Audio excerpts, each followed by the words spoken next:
Welcome back to the Vandy Sports Podcast. I'm Joey Dwyer, and Vanderbilt has landed a commitment from Clemson transfer and sixth-year guard Alex Hemenway, a 6'4" senior who can really shoot it.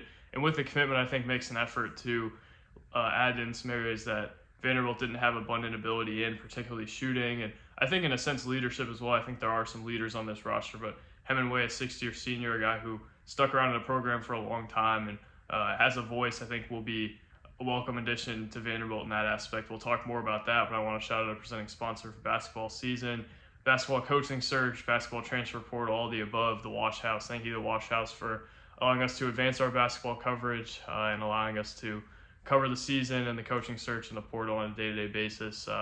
Wouldn't be possible without the Wash House, but I think Vanderbilt, in a sense, got better today. I don't know if it got better enough to move the needle in Joe Lenardi's way too early bracketology or make noise in any preseason projection, but I think at this stage of what Vanderbilt's trying to build, and it's been pretty clear it's not trying to rebuild, so they're not going to waste a scholarship at this point.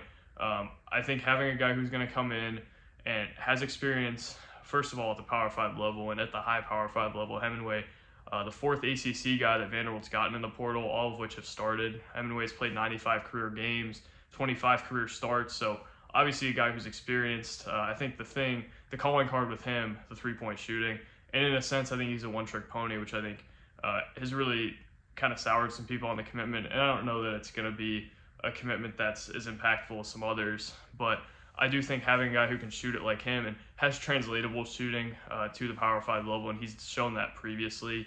He shot 42.9% on his career, had shot over 2.5 threes per game, and every season of his career has had just 1 year of his career where he shot under 40%. He can hit shots from different platforms. He can hit shots with guys closing out on him with quick releases. He can hit open threes. He can hit shots coming off of screens. He's a really versatile shooter. A lot of it's off the catch, and he is an exceptional catch and shoot guy. And I think more so than anybody on this roster, he's a catch and shoot guy, just a pure catch and shoot guy. He's not really going to create. He's not really going to be a guy who is initiating offense, but is a tremendous shooter off the catch, 96th percentile, in fact. So that's going to be valuable, and Vanderbilt's going to want to have two ball handlers on the court at once pretty much all the time from the sounds of it. So I would expect that he's going to play some three. Maybe he'll play some two and they'll have a ball handler at the three. But I think just knowing a guy is going to know his role. He's probably not going to start. He's probably going to be their seventh or eighth man. But knowing that he's probably okay with that, and he had interest from other places to have that same role, who probably in a better spot than Vanderbilt at this point. Indiana, a team that really needed a shooter, contacted Hemenway. He was either scheduled to visit or did visit Indiana. Same thing with Maryland. Teams that probably in a better place than Vanderbilt, probably have better chances to make the tournament, contacted him because they were they thought he was a capable shooter that could add to their roster. And I think he is a capable shooter that can add to Vanderbilt's roster and one that will have an impact in some form.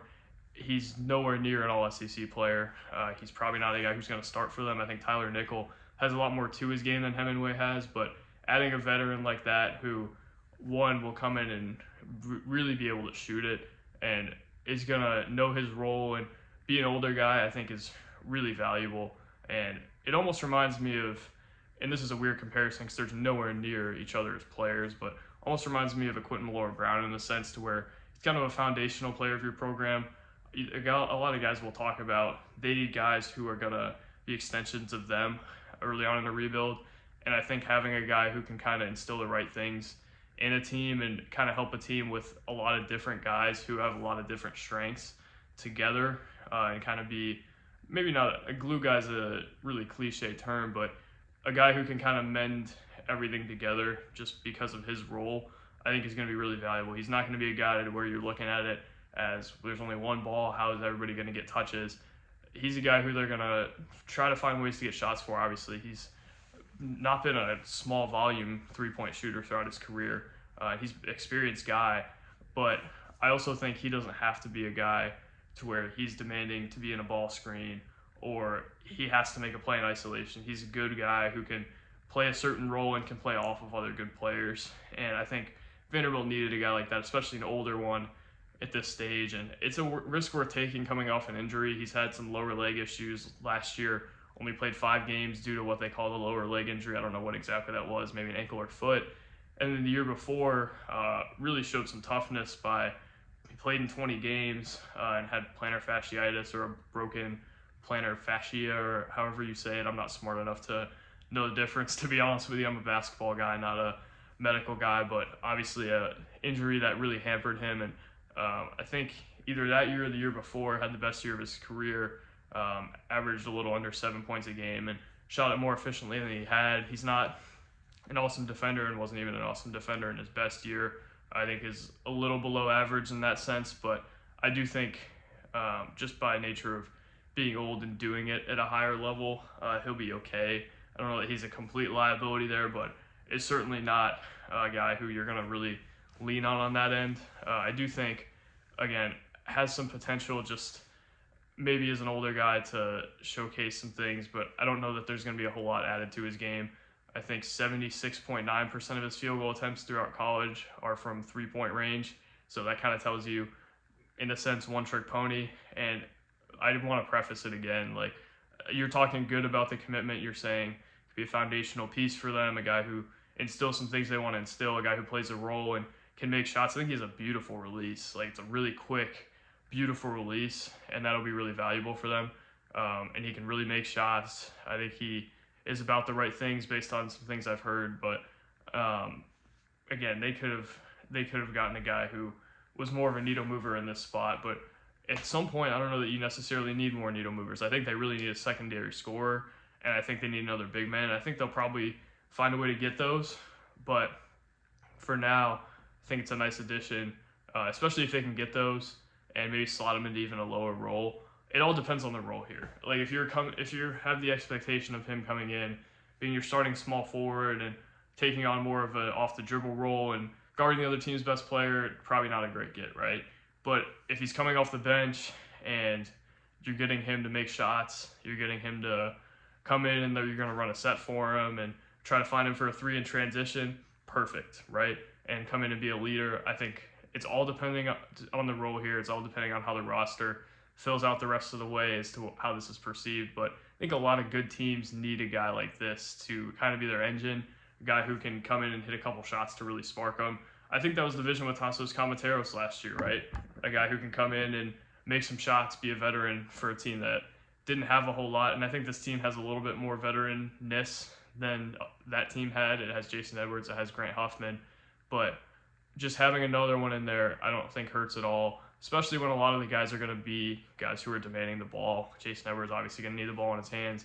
Grant Huffman, the best when he has the ball in his hands and can be a primary decision maker. MJ Collins probably going to need the ball in his hands, and once they get a big man, we'll probably need the ball in his hands as well. But this is a get that I think will fit a little bit better than maybe some of their other guys fit currently, and can kind of help those guys to fit better. So not a beautiful get, not one that's going to make a whole lot of rankings move or anything of the sort, but one that I think, again, tells you that they're, as a program, about the right things and they're looking for the right things. So it'll all be dependent on what they do with their last 2 spots. Do those spots go to A.J. Hogarth and Mark Freeman, one of the two in a big, or do they go to guys more of Hemenway's caliber?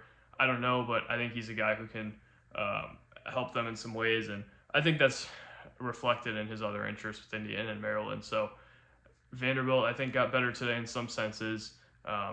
If you're expecting them to get 3 stars with the last 3 scholarships, I think this one hurts a little bit, but I think there's certainly a place for a guy like this on an SEC team, especially in the first year of a coach's tenure. So that's all I got. Thank you guys for watching. God bless. Peace, and we'll talk soon about the full outlook of this roster and certainly what they'll do with the last 2 spots. So again, thank you guys for watching. God bless, and we'll talk soon. Peace.